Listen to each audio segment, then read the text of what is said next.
Good morning my dear aspirants. आप सभी लोगों का हमारे यूट्यूब चैनल करियर जंक्शन पर बहुत बहुत स्वागत है। पिछले दो क्लासें जो आपको मिली टेट की, उसमें एक क्लास तो पेपर डिस्कशन की थी। उस पेपर डिस्कशन के आधार पर हमने पेपर की एनालिसिस की थी। एक दिन पेपर एनालिसिस करने के बाद हम लोग ये डिसाइड कर पाए थे कि किस किस टॉपिक से कैसे कैसे क्वेश्चन आते हैं और कौन कौन से टॉपिक आते हैं। ठीक, दो चीज़ें हम लोग कर चुके हैं। अब जो एनालिसिस के आधार पर हम लोगों ने पाया था कि क्या क्या टॉपिक्स आते हैं, उन्हीं टॉपिक्स को एक तरफ से शुरू करना होगा। तो देखिए, आपकी ग्रामर का जो बेस है, टेट की ग्रामर का जो बेस है वो 10th का है। कुछ चीज़ें 12th की भी हैं, जैसे वन वर्ड सब्स्टिट्यूशन वगैरह, वोकैब की चीज़ें, फिगर ऑफ स्पीच वगैरह 12th की हैं। तो 10th और 12th को मिक्स करके आपकी ग्रामर का लेवल है। तो शुरुआत करते हैं वहाँ से जहाँ 10th का बेसिक है। तो 10th के बेसिक से शुरू करके फिर धीरे धीरे धीरे ऊपर की ओर बढ़ेंगे, क्योंकि कोई चीज़ जब क्रम में पढ़ी जाए तभी उसका पढ़ने का आनंद आएगा। बीच बीच से चीज़ें उठा के पढ़ाना ठीक नहीं होगा। नो मैटर कि बीच की वो चीज़ें बहुत इंपॉर्टेंट है, मैं भी जानता हूँ कि प्रीपोजिशन बहुत इंपॉर्टेंट है, वर्ब बहुत इंपॉर्टेंट है, लेकिन टॉपिक को बीच से उठाना उचित नहीं रहेगा। हमें अभी इतनी कोई बहुत जल्दी नहीं है, हम अभी हमारे पास काफ़ी टाइम है, तो धीरे धीरे हम उन चीज़ों को कवर कर लेंगे, एग्ज़ाम के पहले ही पूरा कर लेंगे। तो बीच बीच से कूदने की कोई ज़रूरत नहीं है। एक तरफ से सिस्टमेटिकली चलना मेरे हिसाब से बहुत अच्छा है। तो सिस्टमेटिकली चलने पर जो मेरी राय है, मेरी राय के हिसाब से हमें सबसे पहले पढ़ना चाहिए सेंटेंस। सबसे पहले हम सेंटेंस से शुरू करें, सेंटेंस पढ़ें, सेंटेंस के प्रकार पढ़ें। ठीक है, सेंटेंस के प्रकार पढ़ने के बाद दूसरा हमें पढ़ना चाहिए मेरी राय से subject and predicate. Subject and predicate. फिर तीसरा मेरी समझ से पढ़ना चाहिए पार्ट्स ऑफ स्पीच। तीसरे में हम आएंगे parts of speech. Parts of speech में 8-9 जो पार्ट ऑफ स्पीच है, नाउन से लेकर के आर्टिकल तक। फिर चौथे नंबर पर फिर हम आएंगे, अब इस पार्ट ऑफ स्पीच को पढ़ेंगे तो हमारे एरर, हमारा आइडेंटिफिकेशन और हमारे फिलर तीनों क्वेश्चन हो जाएंगे पार्ट ऑफ स्पीच में। 3 टॉपिक कवर करेगा ये। इसके बाद हम पढ़ेंगे नरेशन। नरेशन के बाद एक्टिव पैसिव वॉइस पढ़ेंगे। एक्टिव पैसिव वॉइस पढ़ेंगे। उसके बाद एक्टिव पैसिव वॉइस के बाद और जो तमाम चीज़ें हैं, जैसे फिगर ऑफ स्पीच वगैरह हुआ, ये सारी चीज़ें इसके बाद पढ़ते चले जाएंगे। तो किसी भी भाषा में सबसे पहले शुरुआत तो यहीं से हम लोग करते हैं, सेंटेंस। तो आपने देखा भी होगा कि अभी जब हम लोग ये पढ़ रहे थे, जब डिस्कशन कर रहे थे पेपर का, तब भी और एनालिसिस में भी हम लोगों ने देखा था कि 1-2 क्वेश्चन इस तरह के आ जाते हैं कि ये किस तरह का सेंटेंस है, इंपरेटिव है, ऑप्टेटिव है, एक्सक्लेमेटरी है, इंटरोगेटिव है, कैसा सेंटेंस है। या जो स्ट्रक्चर के आधार पर सेंटेंस पूछते हैं, सब्जेक्ट सिंपल है, कॉम्प्लेक्स है, कंपाउंड है, इस तरह के सेंटेंस भी वो पूछा करते हैं। तो क्यों ना सबसे पहले हम सेंटेंस को पहचानना सीखें, पहले हम सेंटेंस को पहचानना सीखें, फिर उसके भीतर उतरते हैं। ठीक है, तो आइए चलते हैं हम अपने काम की ओर। सबसे पहले हम लोग पढ़ते हैं सेंटेंस और सेंटेंस के प्रकार। तो सेंटेंस और सेंटेंस के प्रकार में जब हम आगे बढ़ते हैं,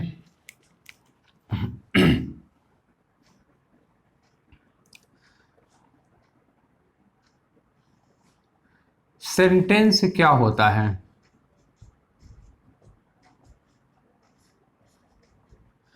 सेंटेंस होता है एक वाक्य। और एक वाक्य क्या होता है? एक वाक्य होता है कई शब्दों से मिलकर बना हुआ। अब उन शब्दों में कौन कौन सी चीजें शामिल होती हैं, ये डिस्कस करना है।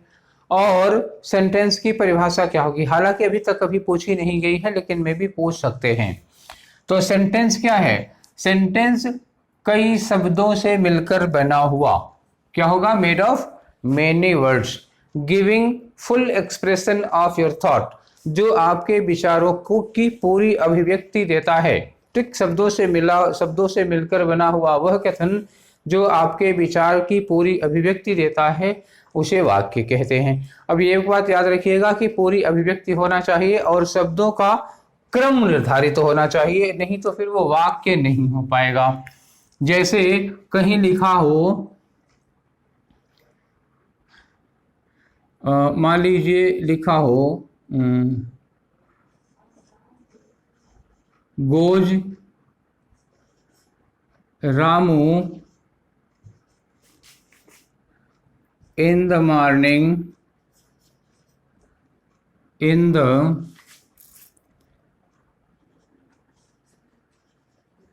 school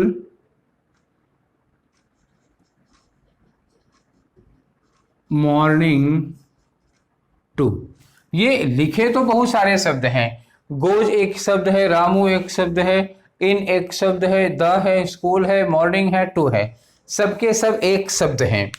तो सब एक शब्द हैं, लेकिन क्या ये शब्दों का जो संगठन है, इस एक वाक्य में जो शब्दों को लगाया गया है, पिरोया गया है, क्या ये एक मीनिंग दे रहे हैं? लगे हैं शब्द बहुत सारे, लेकिन क्या ये मीनिंग दे रहे हैं? नहीं, ये मीनिंग नहीं दे रहे हैं। तो शब्दों का ये क्रम मीनिंगफुल नहीं है। तो शब्दों का ये क्रम मीनिंगफुल नहीं है, तो हम इसे सेंटेंस की श्रेणी में नहीं रखते हैं। ये लिखा हमने सेंटेंस, इसको सेंट मत समझिएगा, ये लिखा है सेंटेंस। तो ये जो वाक्य है ये वाक्य नहीं है। That can not be called a sentence because it has no meaning, it is not giving an complete expression, meaningful expression. तो ये मीनिंगफुल एक्सप्रेशन नहीं दे रहा है, इसलिए ये सेंटेंस नहीं है। भले ही इसमें आधी शर्त पूरी हो रही है कि ये शब्दों का संगठन है, लेकिन क्रमबद्ध नहीं है और मीनिंगफुल नहीं है, इसलिए वाक्य नहीं है। यही सेंटेंस अगर ऐसे लिखा होता, Ramu goes to school in the morning, ठीक, Ramu goes to school in the morning. तो ये है जो सेंटेंस है, Ramu goes to school in the morning. इसमें शब्दों का संगठन भी है। क्या है? Organisation of. ऑर्गेनाइजेशन आप ये मत समझिएगा कि कोई बड़े बड़े अधिकारियों की या देशों का की ऑर्गेनाइजेशन होती। ऑर्गेनाइजेशन किसी भी चीज की होती है भाई, ये शब्दों का एक संगठन है। अब ये ताकतवर हुआ शब्दों का संगठन किसका? क्योंकि इसका एक उद्देश्य है, एक मीनिंग है। तो ये होना चाहिए ऑर्गेनाइजेशन ऑफ वर्ड्स। इसमें वर्ड्स जो है वो वेल ऑर्गेनाइज्ड हैं, इसमें वर्ड्स वेल ऑर्गेनाइज्ड नहीं हैं। तो सेंटेंस की शर्त है ऑर्गेनाइजेशन ऑफ वर्ड्स होना चाहिए, और उससे भी बड़ी शर्त क्या होगा? दैट शुड बी, शुड क्या लगाएं? That must be meaningful. ये सबसे बड़ी शर्त होती है कि दैट मस्ट बी मीनिंगफुल। तो मीनिंगफुल, ये वाला सेंटेंस ऑर्गेनाइजेशन ऑफ वर्ड्स था लेकिन मीनिंगफुल नहीं था। ये वाला ऑर्गेनाइजेशन ऑफ वर्ड्स है और मीनिंगफुल है, इसमें दोनों शर्तें पूरी हुई, तो इसे हम सेंटेंस की कैटेगरी में रखेंगे। यह एक सेंटेंस होता है। तो ये तो रही सेंटेंस की डेफिनेशन। अब सेंटेंस की डेफिनेशन हो गई, मुझे उम्मीद है कि आप लोगों को पहले से भी पता रही होगी सेंटेंस क्या होता है। अब हमारे काम की चीज, इससे तो कभी क्वेश्चन नहीं पूछा गया कि सेंटेंस होता क्या है। हाँ, सेंटेंस के प्रकार से जरूर आपके कई क्वेश्चन आए हैं और लगभग हर साल पूछे गए हैं सेंटेंस के प्रकार। तो सेंटेंस प्रकार पे हम लोग आते हैं। तो सेंटेंस के प्रकार जब आप पढ़ते हैं तो अक्सर आपको दो तरह के प्रकार देखने को मिलते हैं। कभी कभी सेंटेंस में आपने देखा होगा, लिखा होगा optative sentence, imperative sentence, exclamatory sentence, assertive sentence, इस तरह के मिलते हैं। और कभी कभी देखने में मिलता है कि simple sentence, complex sentence, compound sentence. तो ये दोनों जो विभाजन है प्रकारों का, वो दो अलग अलग आधारों पर इनका विभाजन किया गया है। एक आधार पर सिंपल, कॉम्प्लेक्स, कंपाउंड होता है और एक आधार पर असर्टिव, इंपरेटिव ये होते हैं। तो हम किन आधारों पर इनका विभाजन किया गया है, क्यों ना इसको ही दो कैटेगरी में बांट लेते हैं। चलिए, ये दो कैटेगरी हमारी हो गई। जो सेंटेंसों का विभाजन है वो दो आधार पर हुआ। तो दो आधार कौन सा है? एक कंस्ट्रक्शन के आधार पर, मतलब कि संरचना के आधार पर जो सेंटेंस का विभाजन है वो एक है based on construction of sentence, construction based, ये क्या होगा? सेंटेंस की संरचना उसके संगठन के आधार पर। और ये दूसरा है sentence meaning based. Meaning based का मतलब क्या हुआ? उस सेंटेंस का अर्थ क्या है, उस सेंटेंस का मूड क्या है, तो ये मीनिंग बेस्ड हुआ। चलिए, सेंटेंस बेस्ड जो कंस्ट्रक्शन बेस्ड जो सेंटेंस होते हैं उसमें तीन तरह के होते हैं। एक होगा सिंपल सेंटेंस, कैसा होगा? Simple sentence. और जो दूसरा होगा वो होगा कॉम्प्लेक्स सेंटेंस। और इसमें जो तीसरा है वो है कंपाउंड सेंटेंस। ये क्या है? Compound sentence. ये तीन सेंटेंस हुए किसके? कंस्ट्रक्शन के बेस पर। जो हम लोगों ने पेपर डिस्कस किया था उसमें भी देखिए ये पूछा गया था, एक पूछा गया था एडजेक्टिव क्लास से कैसे जोड़ा जाता है। तो जब हम कॉम्प्लेक्स सेंटेंस पढ़ेंगे तो मिल जाएगा हमको एडजेक्टिव क्लास। और कभी कभी ऐसे ही सेंटेंस पूछ दिया जाता है इनमें से कंपाउंड सेंटेंस कौन सा है, कॉम्प्लेक्स सेंटेंस कौन सा है। ठीक है, चलिए मीनिंग के आधार पर सेंटेंस कौन कौन से बनेंगे? मीनिंग के आधार पर जो हमारे सेंटेंस बनते हैं उसमें एक कैटेगरी आती है जो सबसे पहले पढ़ाया जाता है ऊपर की ओर, ये है असर्टिव सेंटेंस। Assertive sentence. तो असर्टिव सेंटेंस में क्या क्या चीजें आती हैं? असर्टिव सेंटेंस अकेले नहीं है, असर्टिव में दो तरह के सेंटेंस हैं। असर्टिव सेंटेंस एक होता है अफर्मेटिव, ये एक होता है अफर्मेटिव। अफर्मेटिव क्या हो गया? ये है स्वीकारात्मक। और एक होता है निगेटिव। निगेटिव क्या होता है? निषेधात्मक, जब हम किसी चीज से इनकार करते हैं। तो अफर्मेटिव और निगेटिव ये दोनों क्या हो गए? ये दोनों हो गए असर्टिव के दो प्रकार। अफर्मेटिव क्या होता है? जैसे हम ये कहते हैं कि आज मैं कॉलेज गया था, तो हमने ये स्वीकार किया कि मैं कॉलेज गया था। जैसे हम ये कहते हैं नेगेटिव में, हम ये बोले, जैसे मैं कहूं कि आज सुबह मैंने स्नान नहीं किया था, तो क्या कहा? आज सुबह मैंने स्नान नहीं किया था। एक ऐसा कार्य है, कोई कार्य है, कार्य क्या है? नहाना, और मैं उस नहाने के कार्य से इनकार कर रहा हूं कि मैंने स्नान नहीं किया था, तो ये नेगेटिव सेंटेंस होगा। अगर कहता हूं कि मैंने स्नान किया था, तो ये क्या हो गया? अफर्मेटिव सेंटेंस हो गया। और इन दोनों ही सेंटेंसेस को किस कैटेगरी में रखते हैं? असर्टिव सेंटेंस की कैटेगरी में रखते हैं। दूसरा जो हमारा सेंटेंस का प्रकार होगा वो होगा इंटरोगेटिव सेंटेंस। क्या होगा? Interrogative sentence. इंटरोगेटिव सेंटेंस क्या होता है? ये क्वेश्चन होता है। अब इससे आप लोग भली भांति परिचित हैं, मुझे ज्यादा नहीं बताना पड़ेगा। इंटरोगेटिव सेंटेंस होता है, इंटरोगेटिव सेंटेंस में कोई प्रश्न पूछा जाता है, जैसे हम कहें कि क्या आपने नाश्ता कर लिया, या जैसे हम ये कहते हैं कि नहीं, जब ये हम कहते हैं कि तुमने ये कार कब खरीदी, तो कब खरीदी, क्यों खरीदी, कहाँ खरीदी, कैसे खरीदी, किसके लिए खरीदी, या एक होता है क्या से प्रश्न शुरू होता है। खैर, उसके बारे में डिटेल स्टडी करेंगे थोड़ी देर के बाद। चलिए, तीसरा सेंटेंस कैसा होता है? तीसरा सेंटेंस होगा इंपरेटिव टाइप का। ये कैसा सेंटेंस हुआ? इंपरेटिव सेंटेंस हुआ। और चौथा प्रकार का सेंटेंस होता है जो हम लोगों का, वो होता है ऑप्टेटिव सेंटेंस। कैसा होगा? ऑप्टेटिव सेंटेंस होगा।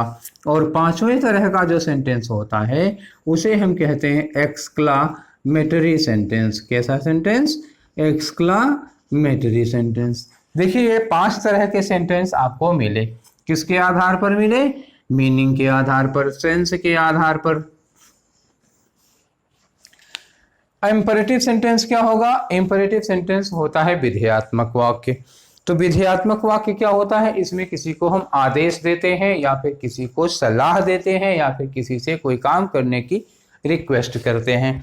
जैसे इंपरेटिव सेंटेंस में मान लो हम ये कहते हैं दरवाजा खोल दो, दरवाजा खोल दो, आदेश है।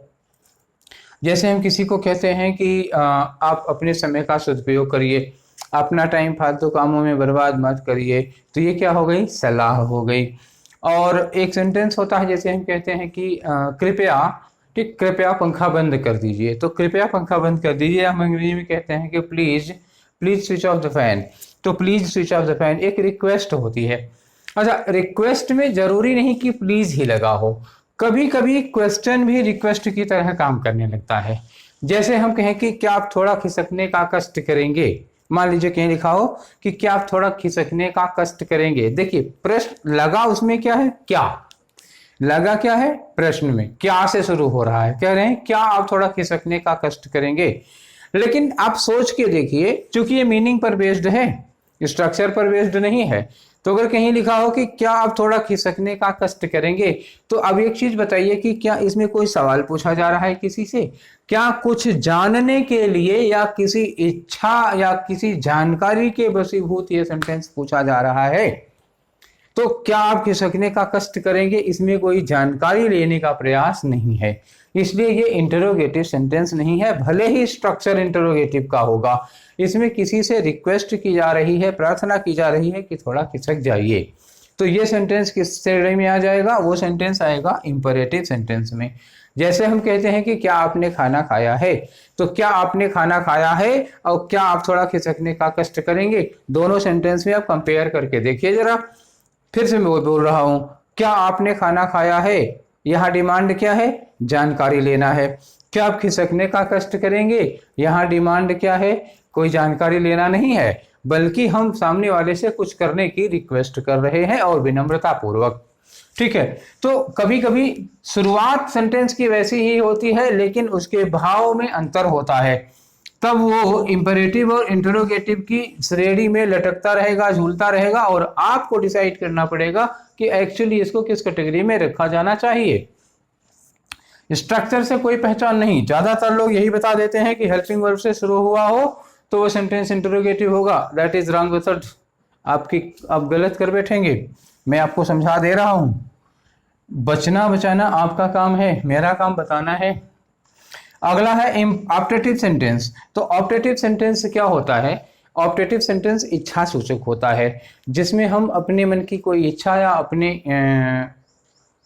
इच्छा जब किसी के लिए व्यक्त करते हैं, ठीक है, वो मेरी अपने लिए नहीं, किसी के लिए इच्छा होती है। इसमें हम किसी को आशीर्वाद देते हैं, किसी को अगर बुरा लग रहा है, कोई आदमी में अच्छा नहीं लगता तो उसको श्राप देते हैं, या आपके कार्य के लिए शुभकामनाएं। ज्यादातर क्वेश्चन इसके शुभकामनाओं के होते हैं। जैसे हम किसी के लिए कहते हैं कि ईश्वर करे आप दिन दूनी रात चौगुनी तरक्की करें, तो ये क्या होगा, ऑप्टेटिव सेंटेंस होगा। जब हम किसी को ये कहते हैं कि आपका नया साल आपके लिए मुबारक हो, आपका जन्मदिन आपको बहुत बहुत मुबारक हो, तो जितने भी वो हैप्पी लगा के या मुबारक लगा के शुभ लगा के सेंटेंस बनते हैं वो सब ऑप्टेटिव में आते हैं। इसके अलावा जब हम सुबह सुबह किसी से मिलते हैं या पहली बार किसी से मिलते हैं तो उससे good morning, good evening, good afternoon ये सब बोलते हैं, तो वो ऑप्टेटिव सेंटेंस होता है। किसी को good night, okay, bye bye, tata, hello ये सब बोलते हैं, तो वो किस में आएंगे, ऑप्टेटिव सेंटेंस की कैटेगरी में आएंगे। तो आप सोच लीजिए, किसी को आशीर्वाद देना, श्राप देना, किसी को शुभकामना देना, किसी के लिए ईश्वर से प्रार्थना करना, किसी का अभिवादन करना, किसी को किसी खास अवसर पर शुभकामनाएं, मुबारकबाद देना, तो ये सारी चीजें किस में आती हैं, ऑप्टेटिव सेंटेंस में आती हैं।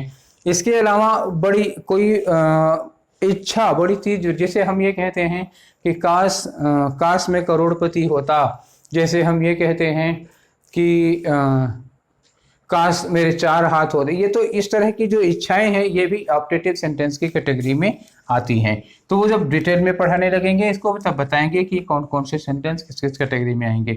एक्सक्लेमेटरी सेंटेंस की ओर आते हैं। तो एक्सक्लेमेटरी सेंटेंस आपको नाम ही से पता चल रहा होगा, वो विस्मयादि बोधक है। तो जिस सेंटेंस में बहुत ज्यादा आश्चर्य व्यक्त किया जा रहा हो और जिस सेंटेंस में बहुत ज्यादा खुशी है, आश्चर्य है, दुख है, घृणा है, मन के भावों को व्यक्त करने के लिए जो सेंटेंस प्रयोग किए जाते हैं वो क्या हो जाते हैं, एक्सक्लेमेटरी सेंटेंस हो जाते हैं। तो ठीक है, ये हमने देख लिया। इसे मोटे मोटे तौर पर 5 तरह के सेंटेंस ये हो गए थे और ये 3 तरह के सेंटेंस स्ट्रक्चर पर बेस्ड हो गए थे। तो ठीक है, चलते हैं, इन्हीं को डिटेल कर लेते हैं, इन्हीं को आगे बढ़ा लेते हैं, यहीं से शुरुआत करते हैं। तो ये 2 चीज आपके ध्यान में रखिएगा, सेंटेंस के इस तरह से प्रकार होते हैं, ये वाले हो गए प्रकार और ये वाले हो गए प्रकार। कभी इनमें इनको और इनमें इनको मिलाकर नहीं पूछा जाएगा। जब पूछा जाएगा तो इन्हीं तीनों को पूछा जाएगा या फिर इनमें से कोई ऑप्शन होगा। ऐसा नहीं हो सकता कि 2 ऑप्शन इसके और 2 ऑप्शन इसके, कभी नहीं देखेंगे आप, क्योंकि वो दोनों क्वेश्चन पूछे ही नहीं जा सकते। ठीक है, तो हम अपने यात्रा में आगे बढ़ते हैं। तो आगे की यात्रा में हम लोग अभी पढ़ने जा रहे हैं जो मीनिंग पर बेस्ड सेंटेंस होते हैं उनके प्रकार। तो मीनिंग पर बेस्ड जो सेंटेंस होते हैं उनके प्रकार पढ़ लेते हैं।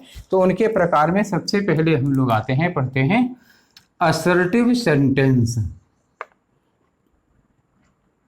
सबसे पहले पढ़ा हमने असर्टिव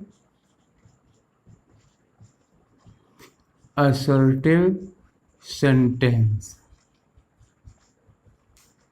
ये हो गया असर्टिव सेंटेंस। तो असर्टिव सेंटेंस क्या होता है? असर्टिव सेंटेंस 2 प्रकार का होगा और ये 2 प्रकार इसके मिनी प्रकार कहे जाते हैं असर्टिव के। और इसमें जो इसके वन का ए है, ये है अफर्मेटिव। ये है अफर्मेटिव एंड नेगेटिव। 1 का बी, ये हो जाएगा नेगेटिव। अफर्मेटिव एंड नेगेटिव 2 तरह के प्रकार हुए। तो चलिए अफर्मेटिव क्या होता है और नेगेटिव क्या होता है, इसको अभी थोड़ी देर पहले हमने एक एग्जांपल दिया था, उसके आगे बढ़ा के इसको जान लेते हैं। अफर्मेटिव और नेगेटिव। तो अफर्मेटिव नेगेटिव में अफर्मेटिव सेंटेंस क्या होता है? ये स्वीकारात्मक होता है। इसमें हम किसी कार्य का करना या किसी स्थिति का होना स्वीकार करते हैं। और नेगेटिव में क्या होता है? नकारात्मक, जिसमें हम किसी कार्य के करने या किसी विशेष स्थिति परिवेश में होने से इनकार करते हैं। जैसे मान लीजिए हम कोई सेंटेंस ऐसे लिखते हैं, फॉर एग्जाम्पल हमने लिखा कि I have returned your notes. I have returned your notes. और दूसरा सेंटेंस है हमारा you did not inform me about the party. You did not inform me about the party. ठीक है, तो ये सेंटेंस है। देखिए इसमें कहा I have returned your notes, मैंने आपके नोट्स लौटा दिए हैं। तो जब मैंने कहा मैंने आपके नोट्स लौटा दिए हैं, तो हमने एक कार्य को करना स्वीकार किया। हमने स्वीकार किया कि मैंने आपके नोट्स लौटा दिए हैं। तो ये वाला किस कैटेगरी में आएगा? ये आ गया स्वीकारात्मक, मतलब असर्टिव का अफर्मेटिव सेंटेंस हुआ। दूसरा सेंटेंस कहा कि you did not inform me. देखिए ये लगाया you did not inform me. सवाल था कि यू ने ये काम किया कि नहीं किया, आपने ये काम किया कि नहीं किया, और मैंने कंफर्म किया कि आपने ये काम नहीं किया है। ये डिड नॉट इन्फॉर्म का मतलब हुआ मैं कह रहा हूं कि आपने ये काम नहीं किया है। तो आपके द्वारा कार्य किया जाना इनकार किया जा रहा है। तो जब इनकार किया जा रहा है तो इस कैटेगरी में आएगा, ये नेगेटिव सेंटेंस हो जाएगा। तो असर्टिव को पहचानना तो आसान है, आप जब बाकी की 4 कैटेगरी में नहीं आएगा तो वो सेंटेंस हो जाएगा असर्टिव। पहचानने की जो प्रॉब्लम है वो होती है इंटरोगेटिव एक्सक्लूसिव। सबसे ज्यादा दिक्कत होती है ऑप्टेटिव में, क्योंकि ऑप्टेटिव में वैरायटी ज्यादा है सेंटेंस की, तो उसमें सेंटेंस की वैरायटी ज्यादा है, इसलिए उसी को पहचानने में जो थोड़ी बहुत दिक्कत होगी, अदरवाइज आपको कोई दिक्कत नहीं होगी। चलिए तो इसके आगे बढ़ते हैं। असर्टिव तो आप आराम से पहचान लेंगे। वैसे ये थोड़ा बहुत बेसिक टॉपिक है। बेसिक टॉपिक मतलब क्या हुआ, आपको इसमें से बहुत सारी चीजें ऑलरेडी आती होंगी, पहले से ही इन चीजों को जानते होंगे, इसलिए इस पर बहुत ज्यादा मशक्कत करने की जरूरत नहीं पड़ेगी। बहुत ज्यादा बार बार करेंगे तो आप बोर हो जाएंगे। दूसरा जो सेंटेंस का प्रकार है हमारा, वो हम लोगों ने क्या लिखा था? वो हमने लिखा था इंटरोगेटिव। दूसरा क्या था? Interrogative sentence. तो इंटरोगेटिव सेंटेंस कैसा होता है? ये होता है प्रश्नवाचक वाक्य। क्या होगा? प्रश्नवाचक वाक्य। तो प्रश्नवाचक में इसके नाम से ही जाहिर है कि प्रश्नवाचक वाक्य में क्या पूछा जाता है, इसमें एक प्रश्न पूछा जाता है। तो इंटरोगेटिव सेंटेंस में एक प्रश्न पूछा जाता है, यानी सेंटेंस में कोई जिज्ञासा होगी, कोई उत्सुकता होगी, कुछ जानने की इच्छा होगी। तो आइए ये प्रश्नवाचक वाक्य हम लोग पढ़ते हैं। तो प्रश्नवाचक वाक्य की सबसे बड़ी विशेषता क्या होगी? How to find out, how to recognise में क्या होता है कि इसकी जो ऑक्सिलरी वर्ब होगी, ऑक्सिलरी वर्ब यानी कि आप हेल्पिंग वर्ब कहते हैं जिसको, तो वो helping verb should be placed, पूरा सेंटेंस लिखने से अच्छा है ऐसे ही लिखिए, helping verb before the subject, helping verb before the subject. Helping verb जो होती है वो सब्जेक्ट के पहले होती है, ये इंटरोगेटिव सेंटेंस की पहचान है। पर ये पहचान कभी कभी धोखा करती है बच्चा। धोखा कब करती है? अभी थोड़ी देर पहले मैंने दो सेंटेंस में कंपैरिजन कराया था कि क्या आप थोड़ा खिसकने का कष्ट करेंगे, और एक पे सेंटेंस बोला था कि क्या आपने नाश्ता कर लिया है। दोनों सेंटेंस के सेंस में डिफरेंस है, स्ट्रक्चर दोनों का एक ही है। तो दोनों में टकराव क्या है, लड़ाई क्या है, ये जब मैं इंटरोगेटिव और इंपरेटिव दोनों पढ़ा लूंगा तब आपको बताऊंगा कि इन दोनों में आखिर टकराव क्या है, किस तरह का है। पहले हम इंटरोगेटिव देख लेते हैं, जिसमें पहले कहा कि हेल्पिंग वर्ब सब्जेक्ट के पहले लगा रहेगा। तो हेल्पिंग वर्ब सब्जेक्ट के पहले लगा रहेगा, तो हमने दो सेंटेंस तो पढ़ ही लिया है, दो सेंटेंस पढ़ लिया है। तो अभी आपको इसके आगे बढ़ा देते हैं, दोनों को मिला के पूछ लेते हैं कोई चीज। जैसे हम ये सेंटेंस एक लिख देते हैं कि Sonu has submitted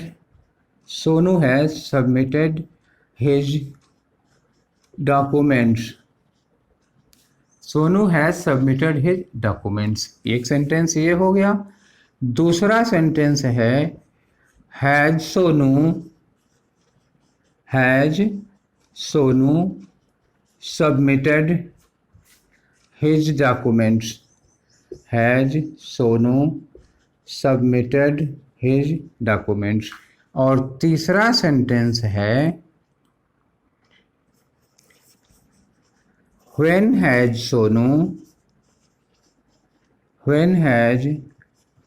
Sonu submitted his documents। देखिए यहाँ क्वेश्चन मार्क लगना चाहिए। तो ये तीन सेंटेंस आपके हुए, आपके सामने हैं। तो इंटरोगेटिव सेंटेंस की सबसे बड़ी पहचान क्या होती है कि हेल्पिंग वर्ब सब्जेक्ट के पहले होगा, हेल्पिंग वर्ब होगी सब्जेक्ट के पहले। और दूसरी सबसे बड़ी पहचान जो मैं लिखना उस समय भूल गया, वो है क्या लगा होना, क्वेश्चन मार्क लगा होना। आप बेहिचक इसको देख करके पहचान सकते हैं कि जब लास्ट में क्वेश्चन मार्क लगा हो तो वो सेंटेंस इंटरोगेटिव होगा। फिर 1% का डाउट है, कभी कभी क्वेश्चन मार्क वाला सेंटेंस इंपरेटिव सेंटेंस होता है, हालांकि इंपरेटिव के अलावा और कुछ नहीं होगा, वो ना असर्टिव होगा, ना ऑप्टेटिव होगा, ना एक्सक्लेमेटरी होगा।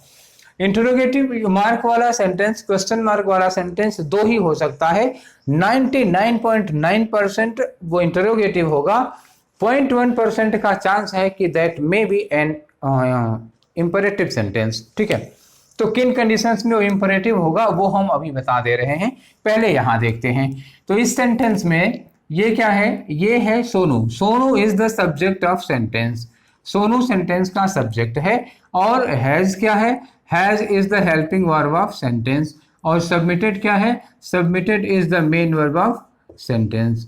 देखिए सब्जेक्ट, हेल्पिंग वर्ब और मेन वर्ब लगी है, तो स्ट्रक्चर में हेल्पिंग वर्ब सब्जेक्ट के बाद आई है।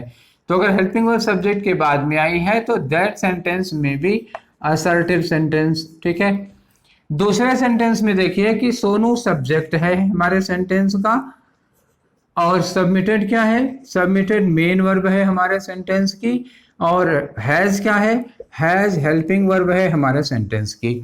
तो दूसरे सेंटेंस में हेल्पिंग वर्ब सब्जेक्ट के पहले आई है। ठीक है, तो और दूसरी बात लास्ट में क्या लिखा है, लास्ट में देखिए ये पंक्चुएशन मार्क में क्वेश्चन मार्क आया है।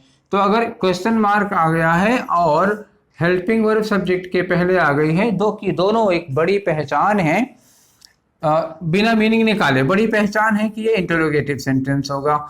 लेकिन ये इंपेरेटिव है कि नहीं है, इस बात में थोड़ा सा डाउट है। तो इंपेरेटिव है कि नहीं है, इसके लिए आपको मीनिंग निकालना जरूरी होगा, इसीलिए कहा गया था कि ये मीनिंग के आधार पर डिसाइड किए जाते हैं। तो मीनिंग निकालना जरूरी है, कहीं ये इंपेरेटिव ना हो, इसलिए हमें मीनिंग निकालनी पड़ेगी। क्या इसमें कोई रिक्वेस्ट की जा रही है या कोई इंफॉर्मेशन दी जा रही है, मांगी जा रही है। यहाँ का है सोनू सबमिटेड हिज डॉक्यूमेंट्स, क्या सोनू ने अपने डॉक्यूमेंट्स जमा कर दिए हैं। तो यहाँ कोई इंफॉर्मेशन पूछी जा रही है, ली जा रही है, कोई जानकारी पूछी जा रही है, जानकारी पूछी जा रही है कि सोनू ने डॉक्यूमेंट्स सबमिट किया है या नहीं किया है। तो इस सेंटेंस में हम कुछ जानना चाहते हैं, और जब जानना चाहते हैं तो वो सेंटेंस क्या होता है, वो सेंटेंस होता है इंट्रोगेटिव सेंटेंस। जब भी उसमें कोई जानकारी की इच्छा छुपी होगी तो वो इंट्रोगेटिव सेंटेंस होगा। अब आ जाती है, यहां देखते हैं when has Sonu submitted his documents, यहां भी लास्ट में क्वेश्चन मार्क लगा हुआ है। और यहां देखिए Sonu is the subject of sentence, submitted is the main verb of sentence, और has is the helping verb of sentence, और if helping verb is placed before subject, मतलब अगर हेल्पिंग वर्ब सब्जेक्ट के पहले लगी हुई है और सेंस में कोई जानकारी लेने की बात छुपी हुई है तो वो सेंटेंस इंटरोगेटिव होगा। और दूसरी बात यहाँ देखिए व्हेन लगा है, क्वेश्चन इंटरोगेटिव प्रोनाउंस का भी प्रयोग किया गया है, हालांकि इंटरोगेटिव एडजेक्टिव है तो इंटरोगेटिव एडजेक्टिव का प्रयोग किया गया है। उसके बाद हेल्पिंग वर्ब भी सब्जेक्ट के पहले आ गई है, तो यह भी सेंटेंस किस कैटेगरी में आएगा, इंटरोगेटिव सेंटेंस की कैटेगरी में आएगा। तो देखिए दो तरह के इंटरोगेटिव सेंटेंस होते हैं, जो केवल हेल्पिंग वर्ड से शुरू होते हैं या फिर किसी क्वेश्चन वर्ड से शुरू होते हैं। क्वेश्चन वर्ड मतलब इसको हम क्या कहेंगे, QW कहेंगे, या हम ये कह सकते हैं WH टाइप के वर्ड हैं। WH टाइप के वर्ड में क्या आएगा, who, what, when, how, home, which, ये सब आ जाते हैं। ठीक है, तो हमने देखा कि ये इंटरोगेटिव सेंटेंस हुआ आपका। इंटरोगेटिव सेंटेंस के मूल भाव में क्या है, कोई चीज जानने की इच्छा, कोई जानकारी प्राप्त करने की इच्छा होती है, तो इसके मूल भाव में होगा इंटरेस्ट ऑफ सम इंफॉर्मेशन, किसी तरह की जानकारी प्राप्त करने का इंटरेस्ट होता है। चलिए, तो इंटरोगेटिव हो गया। हम अगले में आ रहे हैं कैसा, इंपरेटिव सेंटेंस। तो तीसरे सेंटेंस का जो प्रकार है वो है इंपरेटिव सेंटेंस का प्रकार। ये आए इंपरेटिव सेंटेंस। इंपरेटिव सेंटेंस, इसमें क्या होगा, इंपरेटिव सेंटेंस में क्या चीजें आती हैं। तो इंपरेटिव सेंटेंस में बेसिकली आप ये समझ लीजिए कि ऑर्डर, एडवाइस और रिक्वेस्ट, तीन चीजें होती हैं। ऑर्डर होगा, एडवाइस होगी और रिक्वेस्ट होगा। ये तीन चीजें मिलके हमारा बनता है इंपरेटिव सेंटेंस। ठीक है, तो ऑर्डर, एडवाइस, रिक्वेस्ट में सेंटेंस का स्ट्रक्चर क्या होगा, सेंटेंस का स्ट्रक्चर क्या होगा। स्ट्रक्चर ये होता है कि ये वर्ब की फर्स्ट फॉर्म या डोंट के साथ वर्ब के फर्स्ट फॉर्म से शुरू होगा। ये जो सेंटेंस होते हैं बेसिकली इन्हीं दो चीज़ों से, या तो वर्ब की फर्स्ट फॉर्म से स्टार्ट होगा या तो फिर डोंट के साथ वर्ब की फर्स्ट फॉर्म लगी होगी। सेंटेंस इन्हीं से स्टार्ट होता है, इन्हीं से बिगिन होता है। ठीक है, तो वर्ब की फर्स्ट फॉर्म से या वर्ब की डोंट के साथ वर्ब की फर्स्ट फॉर्म से शुरू होगा। ये इसकी बेसिक चीज हो गई। चलिए इसको विद एग्जांपल देखते हैं हम लोग। तो विद एग्जांपल देखते हैं तब ये बात समझ में आएगी। आप याद रखिएगा क्या क्या चीजें हैं। मूल भाव क्या है, मूल भाव होगा ऑर्डर का, एडवाइस का या फिर रिक्वेस्ट का। चलिए तो इसके मूल भाव में आते हैं। मान लीजिए कहीं लिखा हो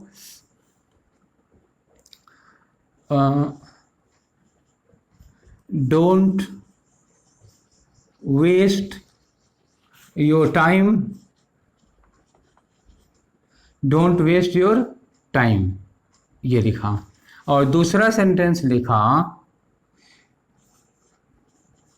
gate out of my room at once, get out of my room at once. तो देखिए लिखा है डोंट वेस्ट योर टाइम, अपना टाइम मत बर्बाद करिए। किससे शुरू हुआ? सेंटेंस शुरू हुआ डोंट से, और डोंट के बाद क्या लगी वर्ब की फर्स्ट फॉर्म। कहा क्या जा रहा है? आप अपना टाइम बर्बाद मत करो। तो आप अपना टाइम मत बर्बाद करो, इस सेंटेंस में भाव क्या छुपा है? भाव छुपा है इसमें एडवाइस का, भाव छुपा है इसमें सलाह का। ये सलाह है, क्यों? ये बाध्यकारी नहीं है। हम आपके दोस्त हैं, हमने आपसे कहा कि अपना टाइम बर्बाद मत करो, तो मेरा ये नियम, मेरी ये बात मानना आपके लिए बाध्यकारी नहीं है। जिस समय ये बाध्यकारी हो जाएगा वो ऑर्डर में आ जाएगा। जिसे दूसरा सेंटेंस लिखा है get out of my room at once, अभी अभी इसी वक्त मेरे कमरे से निकल जाओ। सोचिए, अगर कोई आपसे कहता है कि अभी और इसी वक्त मेरे कमरे से निकल जाओ, तो मूड उस व्यक्ति का क्या होगा कि उसकी राय मानना आपके लिए, उसकी बात मानना आपके लिए जरूरी होगा। अगर बात को तुरंत मानना जरूरी है तो वो चीज किस में आ जाएगी? ऑर्डर में आ जाएगी। ये सेंटेंस क्या कह रहा है? ये सेंटेंस कह रहा है ऑर्डर। क्यों? क्योंकि ये सेंटेंस है बाध्यकारी, आपको अभी मानना पड़ेगा। ये बाध्यकारी नहीं है, सलाह है। आप मानिए ना मानिए आपकी मर्जी है, ठीक है। तो अब सोचिए कि ये दो तरह के सेंटेंस हो गए हमारे, ये एडवाइस में आ गया और ये ऑर्डर में आ गया। तो इसी सेंटेंस में अगर टोन थोड़ी सी बदल दें हम, तो जैसे ये लिखा जो कहा था कि get out of my room at once, कितना सख्ती से आदेश दिया गया है। इसी सख्ती के आदेश के पहले सपोज कि हम प्लीज लगा दें, प्लीज, तो सोचिए इसी की टोन क्या हो गई? Please get out of my room at once, please get out of my room at once. अब बताइए ये सेंटेंस क्या हो गया? सिर्फ प्लीज के लग जाने से ये सेंटेंस क्या हो गया? इसमें नरमी आ गई, इसमें रिक्वेस्ट आ गया, विनम्रता आ गई। तो हम कोई काम दूसरे वाले से कह रहे हैं करने को, लेकिन वो कैसे कह रहे हैं? विनम्रता पूर्वक कह रहे हैं। तो इस सेंटेंस में प्लीज लगते ही क्या हो गया? ये रिक्वेस्ट की कैटेगरी में आ गया। यही डोंट वेस्ट योर टाइम में अगर हम प्लीज लगा दें तो ये भी रिक्वेस्ट में आ जाएगा। अच्छा, प्लीज लगाने का कोई फिक्स प्लेस नहीं है, आप चाहे यहाँ प्लीज लगा दीजिए चाहे यहाँ लगा दीजिए। जैसे यही लिखा होता get out of my room at once, please यहाँ ना लगा के प्लीज यहाँ लगा दे, तब भी वो सेंटेंस क्या हो जाएगा? रिक्वेस्ट हो जाएगा, इंपरेटिव में आ जाएगा। तो जो सेंटेंस ऑर्डर और एडवाइस दिख रहा हो उसी में प्लीज या काइंडली, पहले या बाद में कहीं भी प्लीज या काइंडली लग जाता है, तो वो सेंटेंस भी रिक्वेस्ट की कैटेगरी में आ जाता है, ठीक है। तो दो हैं, कौन कौन से हैं? रिक्वेस्ट बनाने वाले दो एडवर्ब हैं। रिक्वेस्ट बनाने के लिए दो एडवर्ब हैं, कौन कौन से हैं? एक एडवर्ब है प्लीज और दूसरा एडवर्ब है काइंडली। ये दो पहचान है, आप जान लीजिए, प्लीज और काइंडली ये दोनों रिक्वेस्ट बनाएंगे सेंटेंस में। अगर ये दोनों लगे हैं तो आंख मूंद कर आप मान लीजिए कि ये रिक्वेस्ट का सेंटेंस है। प्लेस चाहे शुरू में हो चाहे कहीं बीच में लगा हो, कहीं बाद में लगा हो। कभी कभी अच्छे राइटर्स बीच में लगाते हैं, जैसे इंटरोगेटिव सेंटेंस में जब प्लीज लगाते हैं तो कहते हैं would you please lend me your notes. तो जैसे हम लोग बोलते हैं, क्या बोलते हैं? Please lend me your notes. वो लोग क्या बोलते हैं? वुड यू लगाएंगे शुरू में और बीच में लगा देंगे प्लीज। तो वो इंटरोगेटिव को भी इंपरेटिव बना देते हैं, ठीक है। तो ये दो हुआ। अब इसमें इंपरेटिव और इंटरोगेटिव के बीच का जो कंफ्यूजन है हम उसकी ओर चलते हैं। अच्छा, यहाँ पर आपको एक वर्ड लिखा था मैंने एडवाइस, मेरे मन में उसी समय आया था कि मैं आपको ये बात बता दूं। देखिए, एक सेंटेंस है हमारा एडवाइस, एक वर्ड लिखा ऐसे और एक वर्ड लिखा जाता है ADVISE। तो बताइए इन दोनों में कोई डिफरेंस होता है? ADVICE और ADVISE, हाँ, डिफरेंस क्या है कि ADVICE जो है वो नाउन है, ADVISE है जो वो वर्ब है। तो इसको हम लोग पढ़ते हैं एडवाइस और इसको हम लोग पढ़ते हैं एडवाइज, यही अंतर होता है। ये एडवाइस है, ये एडवाइज है, ये नाउन है और ये वर्ब है। जैसे हम कहें कि your advice is very useful. Your advice is very useful. तो अब ये बताइए कि इज क्या है? इज इज द वर्ब और योर एडवाइस क्या है? This is subject. योर क्या है? ये पॉजेसिव एडजेक्टिव है। तो ये क्या होना चाहिए बताइए? अगर ये पॉजेसिव एडजेक्टिव है तो that advice must be a noun. क्यों?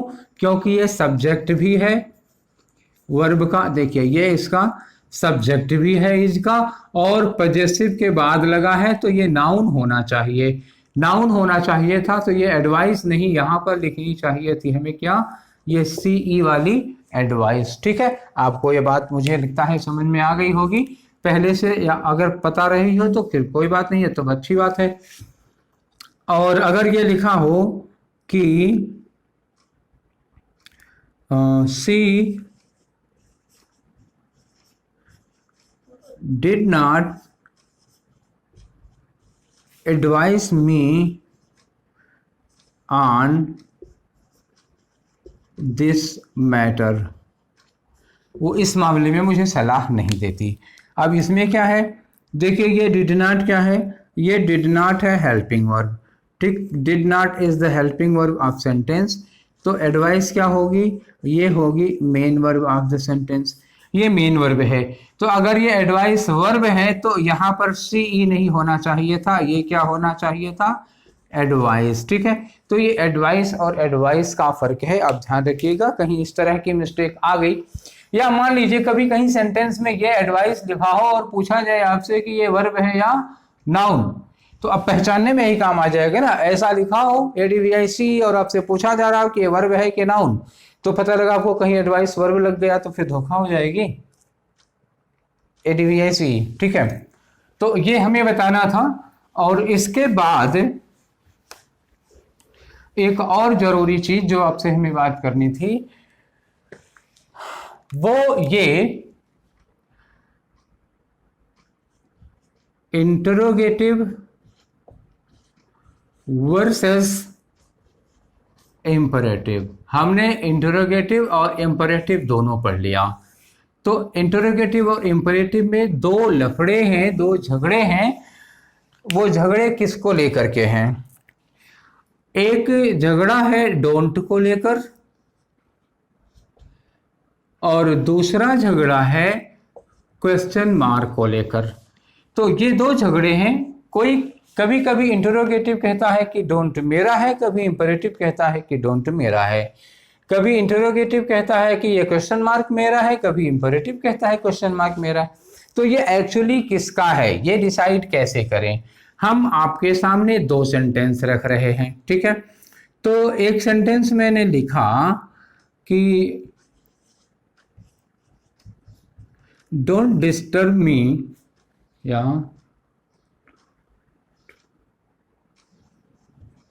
डोंट डिस्टर्ब मी, एक सेंटेंस हुआ। और दूसरा सेंटेंस है डोंट यू डिस्टर्ब मी। दो क्वेश्चन आपके सामने है। तो पहला है डोंट डिस्टर्ब मी, दूसरा है डोंट यू डिस्टर्ब मी। दोनों की शुरुआत डोंट से हुई है और मैंने थोड़ी देर पहले ये बताया था कि अगर सेंटेंस डोंट के बाद वर्ब लगी हो, ठीक है, डोंट के बाद वर्ब लगी हो तो सेंटेंस क्या हो जाएगा? इंपरेटिव हो जाएगा। तो ये देखिए यहां पर याद रखिएगा, मैंने कहा था डोंट के बाद वर्ब की फर्स्ट फॉर्म लगी हो, तो इस सेंटेंस में शुरुआत दोनों में क्या लगी? डोंट से हुई। दोनों शुरू हुए डोंट से। अगर सिर्फ इतनी पहचान उठाएंगे तो आप धोखा खा सकते हैं। डोंट के बाद यहाँ क्या लगा है? देखिए यहाँ डोंट के बाद लगा है सब्जेक्ट और ये क्या लगी है? वर्ब की फर्स्ट फॉर्म। यहाँ क्या लगा है? Question mark. और यहाँ डोंट के बाद क्या लगी है? वर्ब की फर्स्ट फॉर्म और ये मी क्या है? ऑब्जेक्ट है। तो अब ये वाला स्ट्रक्चर हुआ, डोंट के बाद सीधे वर्ब की फर्स्ट फॉर्म लगती है, तो ये सेंटेंस क्या होता है? ये सेंटेंस आता है इंपरेटिव की कैटेगरी में, पहली बात। दूसरा, ये डोंट लिखा हुआ है और इसके बाद लिखा क्या? सब्जेक्ट आया यू, उसके बाद वर्ब की फर्स्ट फॉर्म, लास्ट में क्वेश्चन मार्क। तो इस सेंटेंस को किस कैटेगरी में रखा जाएगा? ये सेंटेंस होगा हमारा इंटरोगेटिव सेंटेंस होगा। ठीक, is that clear? Any doubts? I think there is no doubts. ठीक, तो डोंट पे आप समझ जाइएगा, ये दो जगह काम करेगा। कभी कभी अब जब हम डायरेक्ट से इनडायरेक्ट पढ़ने लगते हैं तब भी इस तरह की धोखा हो सकती है। मान लीजिए ऐसे दिया हो डायरेक्ट में, आपको लगे कि इंपरेटिव है कि इंटरोगेटिव है, तो धोखा खा सकते हैं। इसलिए इससे जरा सतर्क रहिएगा। तो डोंट का झगड़ा खत्म हुआ। डोंट से शुरू होने वाला सेंटेंस इंपरेटिव भी हो सकता है और इंटरोगेटिव भी हो सकता है। अब आई बात झगड़े की, किसकी? क्वेश्चन मार्क के झगड़े की। क्वेश्चन मार्क के झगड़े में हम दो चीजें देख रहे हैं, क्वेश्चन मार्क और हेल्पिंग वर्ब पहले। क्या रख रहा? क्वेश्चन मार्क और हेल्पिंग वर्ब पहले हो तो सेंटेंस इंटरोगेटिव होगा या इंपरेटिव होगा। जैसे मान लो सेंटेंस ऐसे लिखा हो,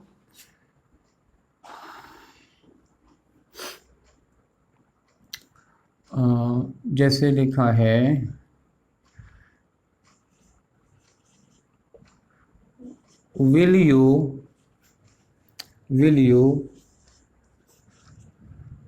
go to your office? Will you go to your office today? और दूसरा सेंटेंस है would you lend me your notes? Would you lend me your notes? दो सेंटेंस है। तो दो सेंटेंस जो आपके सामने लिखे हुए हैं, इन दोनों में इंटरोगेटिव मार्क लगा हुआ है, ये दोनों में क्वेश्चन मार्क लगा हुआ है, दोनों में ये सब्जेक्ट है, दोनों का सब्जेक्ट यू ही है। देखिए, और दोनों के पहले हेल्पिंग वर्ब आ गई। देखिए, ये हेल्पिंग वर्ब आ गई, इसकी ये हेल्पिंग वर्ब आ गई। दोनों सेंटेंस का स्ट्रक्चर एक जैसा है। ये हेल्पिंग वर्ब से शुरू, ये हेल्पिंग वर्ब से शुरू, इसमें सब्जेक्ट के पहले हेल्पिंग वर्ब उसमें भी लगी है, दोनों के लास्ट में क्वेश्चन मार्क लगा है। आपको देखने में दोनों इंटरोगेटिव सेंटेंस लग रहे होंगे, लेकिन दोनों इंटरोगेटिव नहीं है, क्योंकि ये कैटेगरी है मीनिंग के आधार पर, स्ट्रक्चर के आधार पर नहीं। मीनिंग के आधार पर पहला सेंटेंस क्या कह रहा है कि क्या आप आज ऑफिस जाएंगे?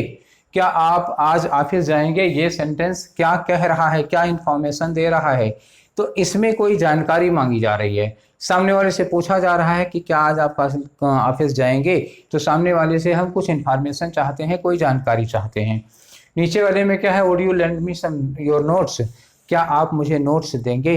तो क्या आप मुझे नोट्स देंगे, इससे सामने वाले की जानकारी नहीं, सामने वाले से कोई इंफॉर्मेशन नहीं मांग रहे हैं, बल्कि सामने वाले से प्रार्थना कर रहे हैं उसको कि हमें अपने नोट्स दे दीजिए।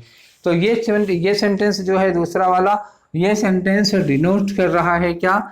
इस सेंटेंस में है रिक्वेस्ट, इसमें रिक्वेस्ट है, तो ये सेंटेंस किस कैटेगरी में आएगा?